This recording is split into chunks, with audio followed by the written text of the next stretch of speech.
قرآن پاک میں آتا ہے وَمِنْ آيَاتِهِ أَنْ خَلَقَ لَكُم مِّنْ أَنفُسِكُمْ أَزْوَاجًا لِتَسْكُنُوا إِلَيْهَا وَجَعَلَ بَيْنَكُم مَّوَدَّةً وَرَحْمَةً إِنَّ فِي ذَلِكَ لَآيَاتٍ لِقَوْمٍ يَتَفَكَّرُونَ۔ اس کی قدرت کی نشانیوں میں سے ایک نشانی یہ ہے کہ اس نے تمہارے لیے تمہارے ہی جنس کی عورتیں پیدا کی تاکہ ان کی طرف مائل ہو کر سکون حاصل کرو، اور تم میں محبت اور مہربانی پیدا کی۔ بلا شبہ اس میں ان لوگوں کے لیے نشانیاں ہیں جو غور و فکر کرتے ہیں۔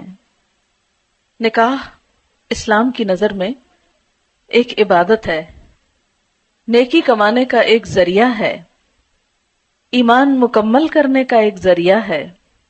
نبی اکرم صلی اللہ علیہ وسلم نے فرمایا بندہ جب نکاح کر لیتا ہے تو اس کا آدھا دین مکمل ہو جاتا ہے۔ اب باقی ماندہ آدھے دین کے بارے میں اسے اللہ سے ڈرتے رہنا چاہیے۔ نبی صلی اللہ علیہ وسلم نے فرمایا دنیا ایک متاع ہے، فائدے کی چیز ہے، پونجی ہے، اور دنیا کی سب سے بہترین متاع نیک بیوی ہے، یعنی دنیا کی سب سے بہترین چیز نیک بیوی۔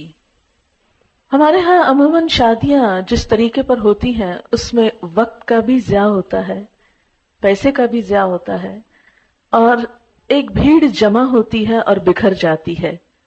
انجوائمنٹ صرف کپڑے اور کھانے تک رہ گئی ہے، گویا اپنی صرف جسمانی ضروریات کو پورا کرنا اور صرف مٹیریلسٹک اپروچ کی حد تک خوشی کا تصور ہونا اب مسلمانوں میں باقی رہ گیا ہے، جبکہ کوئی خوشی اس وقت تک پوری خوشی ہو نہیں سکتی جب تک انسان کی روح بھی خوش نہ ہو، اور کوئی روح اللہ کے ذکر کے بغیر خوش ہو نہیں سکتی۔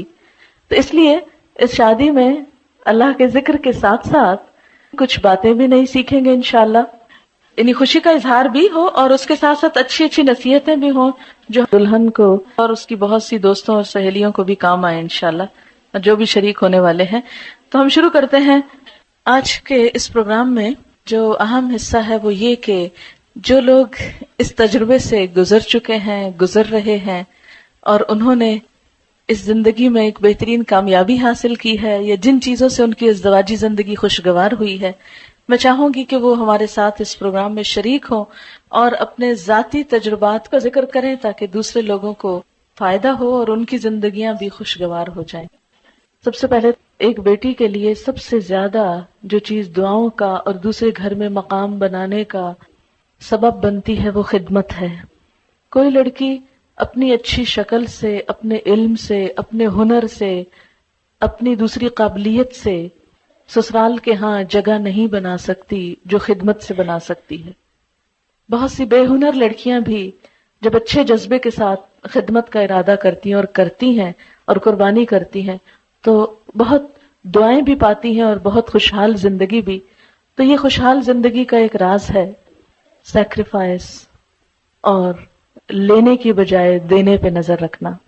نبی اکرم صلی اللہ علیہ وسلم نے فرمایا جب تمہارے پاس کوئی ایسا شخص نکاح کا پیغام بھیجے جس کے دین اور اخلاق سے تم راضی ہو تو اس سے نکاح کرا دو، اگر تم ایسا نہ کرو گے تو زمین میں فتنہ اور بڑا فساد رونما ہوگا۔ حضرت انس رضی اللہ تعالیٰ عنہ کہتے ہیں حضرت ابو طلحہ نے حضرت ام سلیم سے نکاح کیا اور مسلمان ہونا ان کے درمیان مہر قرار پایا۔ حضرت ام سلیم ابو طلحہ سے پہلے مسلمان ہو چکی تھی۔ ابو طلحہ نے ان کے پاس نکاح کا پیغام بھیجا۔ ام سلیم نے جواب میں کہا میں مسلمان ہو چکی ہوں، اگر تم بھی اسلام لے آؤ تو میں نکاح کے لیے راضی ہوں۔ ابو طلحہ نے اسلام قبول کر لیا اور یہی ان کے درمیان مہر تجویز ہوا۔ عموماً ہم ایسی ہی چھوٹی چھوٹی غلطیاں کرتے ہیں اور ہمیں خود بھی پتہ نہیں ہوتا کہ ہم کیا کر رہے ہیں۔ اب دیکھیں کہ عموماً ڈفرینس آف اوپینین اس لیے نہیں ہوتا کہ ہم ایک دوسرے کو ڈس لائک کر رہے ہوتے ہیں یا ہماری کوئی عداوت ہوتی ہے ایک دوسرے کے ساتھ۔ وہ چونکہ سیٹ اپ مختلف ہوتا ہے، گھروں کی روٹین مختلف ہوتی ہے، لائف سٹائل مختلف ہوتا ہے، تو قدرتی طور پر جب آپ ایک دھارے سے آئے دوسرا دوسرے سے آئے، جب وہ اکٹھے ہوں گے تو کچھ چیزیں مختلف ہوں گی اور ان میں اختلاف کا پیدا ہونا بالکل نیچرل ہے۔ اگر آپ اپنے آپ کو دوسرے کی جگہ پہ رکھ لیں تو آپ سوچیں اگر میں اس بیک گراؤنڈ سے آتا تو میں بھی ایسا ہی ہوتا، تو اس لیے مجھے دوسرے کو معاف کر دینا۔ کبھی پبلکلی اپنے ہسبینڈ کو کنٹراڈکٹ نہیں کریں، کیونکہ مردوں کی جو انا ہوتی ہے، مردوں کی جو خودداری ہوتی ہے، ان کو جو اللہ نے وَلِلرِّجَالِ عَلَيْهِنَّ دَرَجَةٌ، کہ مردوں کے لیے ان عورتوں پر ایک درجہ ہے. وہ جو اتھارٹی والا ہے اس کو چیلنج نہیں کریں کبھی. اس کو چیلنج کر کے خود آپ نقصان اٹھائیں گے.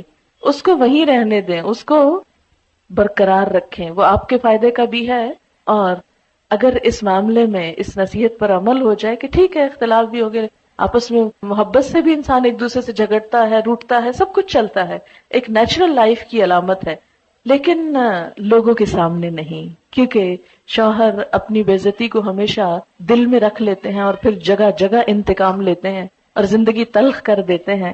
اس لیے ایک کڑوا